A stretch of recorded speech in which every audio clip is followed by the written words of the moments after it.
Hello everyone. सो आज हम लेके आए हैं नियो क्लासिकल थ्योरीज। मैनेजमेंट की कुछ थ्योरीज में से ये है, और जो हमने पहले ली थी फेयोल की, वेबर, मैक्स वेबर की, और तीसरी थी ब्यूरोक्रेटिक थ्योरी।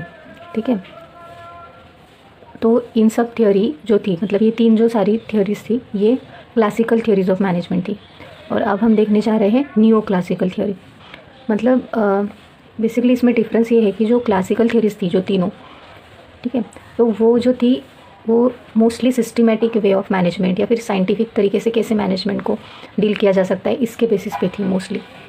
उस पर ह्यूमन रिलेशनशिप पे थोड़ा कम फोकस किया गया था। लेकिन अभी न्यू क्लासिकल थ्योरीज़ में क्या दिया है कि ह्यूमन रिलेशंस या फिर बिहेवियरल जो एस्पेक्ट्स है वो इसमें कंसिडर किए गए हैं।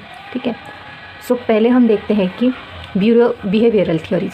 ओके, तो इसमें बोला गया है कि focus on organisational goals along with human needs. Human needs के साथ साथ इस पे ऑर्गेनाइजेशनल गोल्स तो है ही, मतलब गोल्स के बिना तो कोई भी कंपनी है या फिर बिजनेस है वो चल नहीं सकता है। तो इसके साथ साथ हमें ह्यूमन नीड्स पे भी फोकस करना चाहिए। ठीक है, क्योंकि जो बिज़नेस को जो लोग चलाते हैं तो वो कौन होते हैं? ह्यूमन मीन्स एम्प्लॉयज़ होते हैं। ठीक है, from work place conditions to human side of organisation. मतलब फ्रॉम वर्क प्लेस कंडीशन मतलब वर्क कैसे हो रहा है, कम कॉस्ट में प्रोडक्शन हो रहा है या नहीं हो रहा है। ठीक है, टेक्नोलॉजी कैसी आ रही है, प्रोडक्टिविटी बढ़ रही है या नहीं। ठीक है, पिछले साल से इस साल कितना सेल्स बढ़ा, प्रॉफिट कितना बढ़ा, ये सारे एस्पेक्ट्स तो आते ही है। बट अभी इस पर ज़्यादा मतलब कौन सी साइड कंसिडर की है? Human side, people oriented approach. क्योंकि इसमें ये बात बोली गई है कि अगर हम पीपल्स पे फोकस करेंगे तो ही क्या होगा, उनको मोटिवेशन मिलेगा। मोटिवेशन मिलेगा तो क्या होगा, उनका मॉरल बढ़ेगा। ठीक है, और प्रोडक्टिविटी भी अपने आप बढ़ेगी और वो ज़्यादा अच्छे तरीके से कंपनी को अपनी तरफ से विथ हार्ट एंड सोल वो अपना हार्डवर्क दे पाएंगे। ओके, सो ये पीपल ओरिएंटेड अप्रोच है, called as human relations movement. इसको क्या बोला गया है? Human relations movement. Follett is pioneer of behavioural approach to management. Mary Parker Follett, ये जो एक था, तो वो कौन था?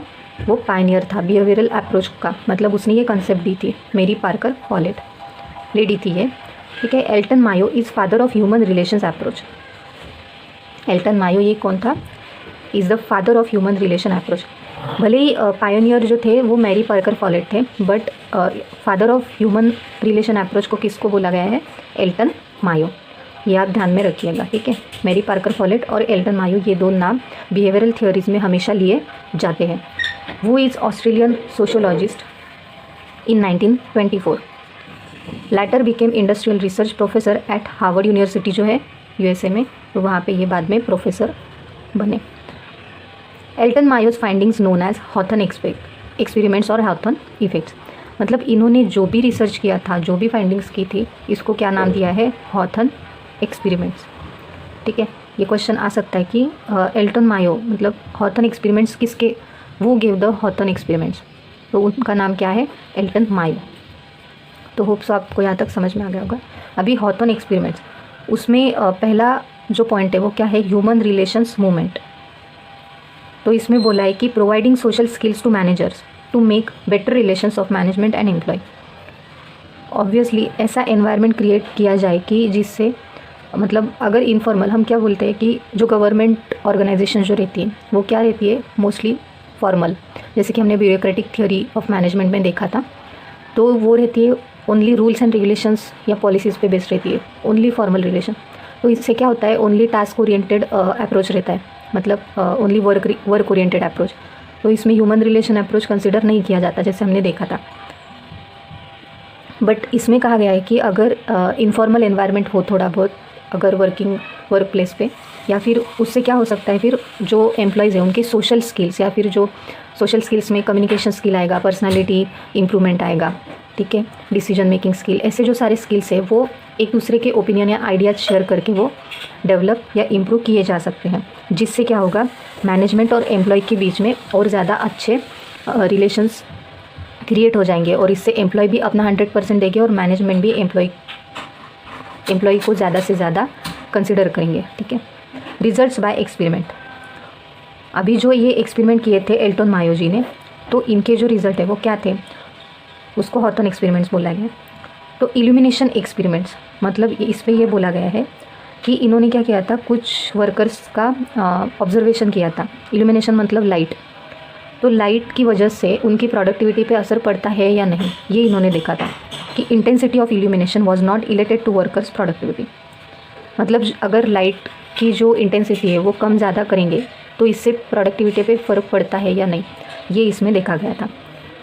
देन नेक्स्ट है relay assembly test room experiment.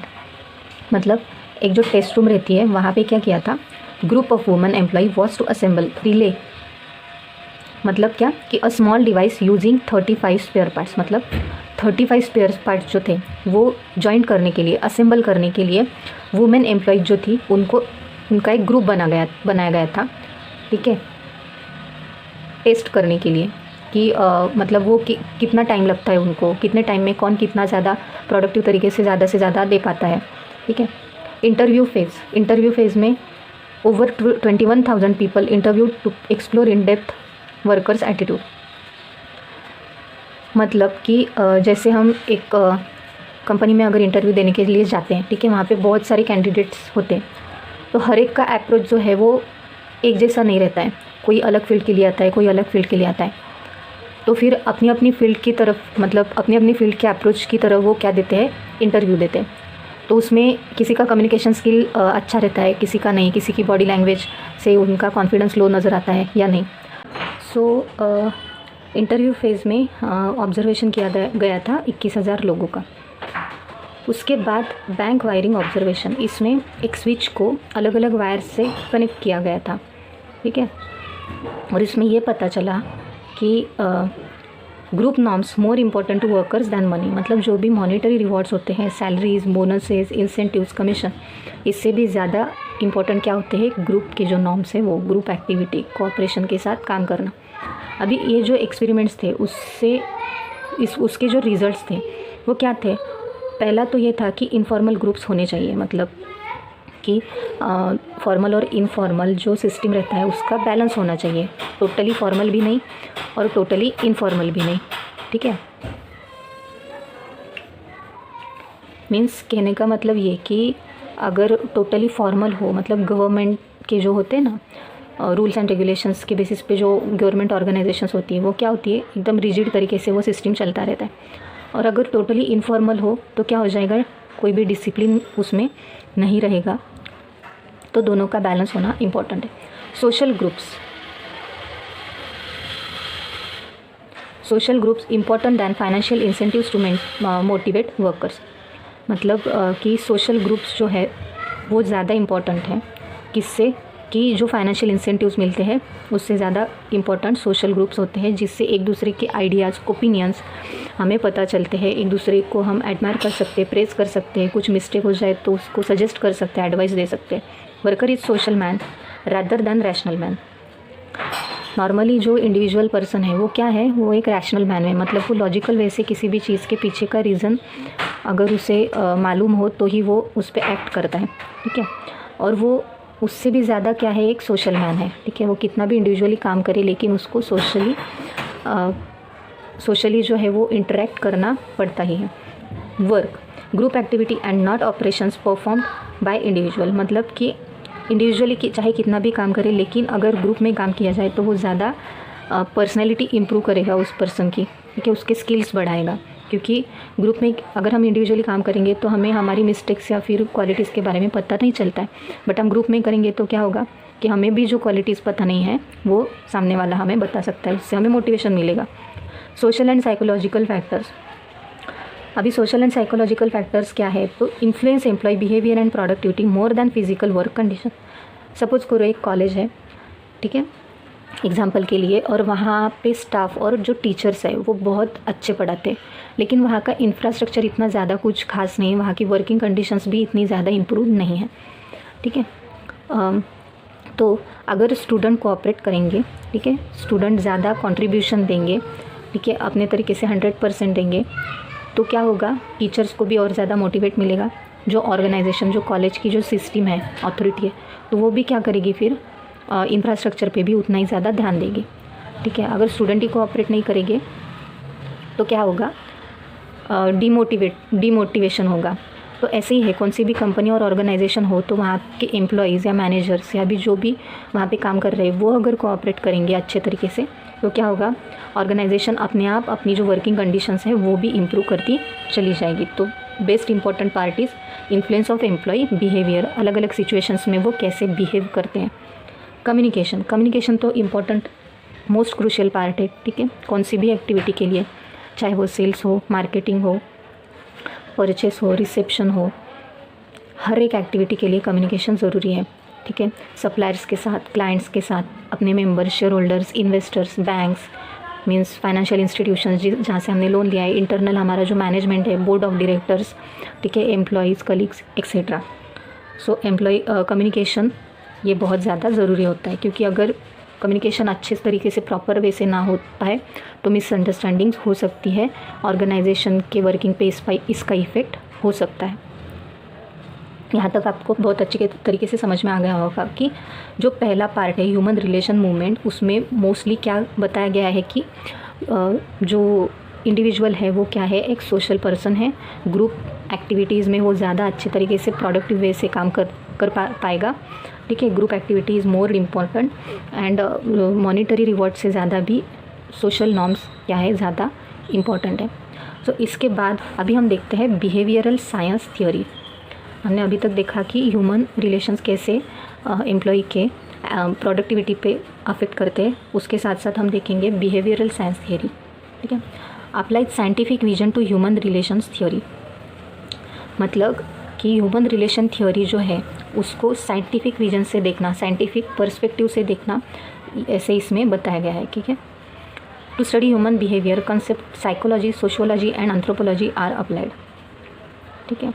क्योंकि अगर जैसे हम कोई एनवायरनमेंट की स्टडी हो, ठीक है, तो जो भी बायोलॉजिकल स्टूडेंट है, बायोलॉजी में जो है स्टूडेंट, वो उसका स्टडी कर पाता है, ठीक है। इंजीनियर हो तो साइंस बैकग्राउंड का स्टूडेंट, ठीक है, उसका स्टडी कर पाता है, ऐसे करके। तो ह्यूमन बिहेवियर की अगर स्टडी करनी हो तो साइकोलॉजी की स्टडी, सोशियोलॉजी और एंथ्रोपोलॉजी, ये इसकी स्टडी यहाँ पे अप्लाई की जाती है।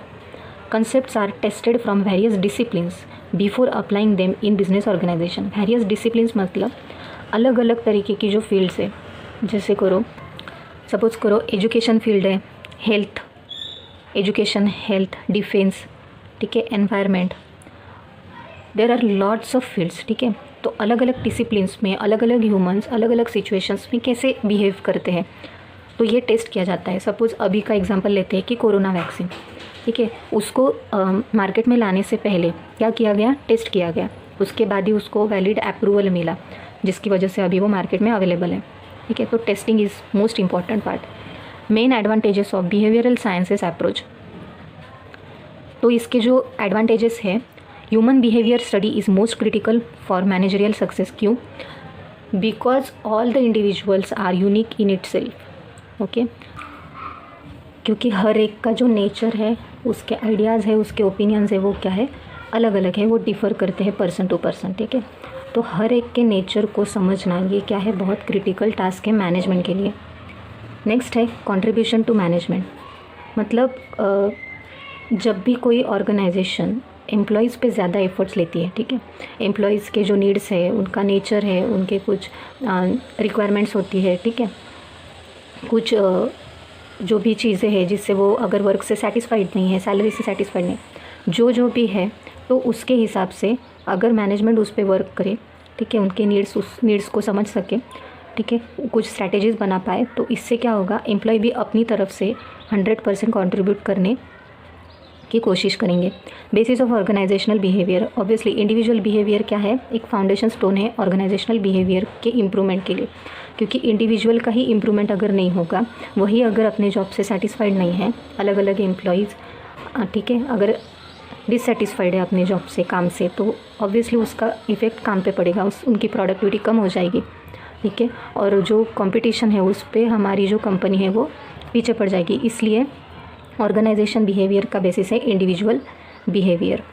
अभी इसके कुछ लिमिटेशंस है, मीन्स डिसएडवांटेजेस, कि मोर इम्फासिस ऑन बिहेवियरल एस्पेक्ट, जैसे कि क्लासिकल थियोरीज़ में ज़्यादा से ज़्यादा फोकस कहाँ दिया गया था, साइंटिफिक एस्पेक्ट्स पे, ठीक है, मतलब फॉर्मेलिटी पे, रूल्स रेगुलेशंस पे, लेकिन यहाँ पे बहुत ज़्यादा फोकस बिहेवियरल एस्पेक्ट पे किया गया है, ठीक है। अनप्रेडिक्टेबिलिटी ऑफ ह्यूमन बिहेवियर, मतलब कि ह्यूमन का नेचर और उसके आइडियाज़, ओपिनियंस, कास्ट, रिलीजन, ठीक है, वो क्या है, अनप्रेडिक्टेबल है, मतलब अलग अलग सिचुएशंस में फ्यूचर में वो कैसे बिहेव करेगा ये हम पहले ही प्रेडिक्ट नहीं कर सकते।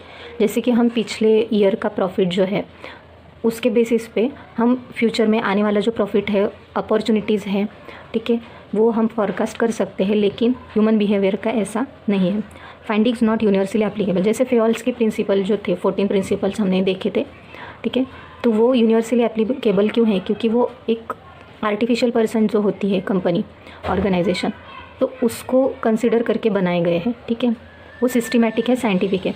लेकिन यहाँ पे जो ह्यूमन नेचर होता है वो इंडिविजुअल टू इंडिविजुअल डिफ़र करता है, इसलिए जो है वो यूनिवर्सली एप्लीकेबल ये थ्योरी नहीं हो सकती, ठीक है। ये ऑर्गेनाइजेशन टू ऑर्गेनाइजेशन उसके बिहेवियरल पैटर्न्स की हिसाब से वो तैयार की जाती है वो स्ट्रैटेजीज, ठीक है। होप सो आपको यहाँ तक अच्छे तरीके से दोनों, मतलब जो थ्योरी है नॉन क्लासिकल थ्योरी, वो समझ में आ गई होगी। और इसके जो दो अप्रोचेस थे, human relation movement and behavioural science theory. Human relation movement में बताया गया था कि ग्रुप एक्टिविटी, सोशल नॉर्म्स ये ज़्यादा इंपॉर्टेंट होते हैं मॉनिटरी इंसेंटिव्स कमीशन के कंपैरिजन में। और बिहेवियरल साइंस में बताया गया था कि ह्यूमन बिहेवियर है ये इम्पॉर्टेंट रोल प्ले करता है ऑर्गेनाइजेशन की डेवलपमेंट में, ठीक है। So thank you for watching, and अगर आप चैनल पर नए हो तो लाइक एंड सब्सक्राइब ज़रूर कीजिएगा। Thank you so much.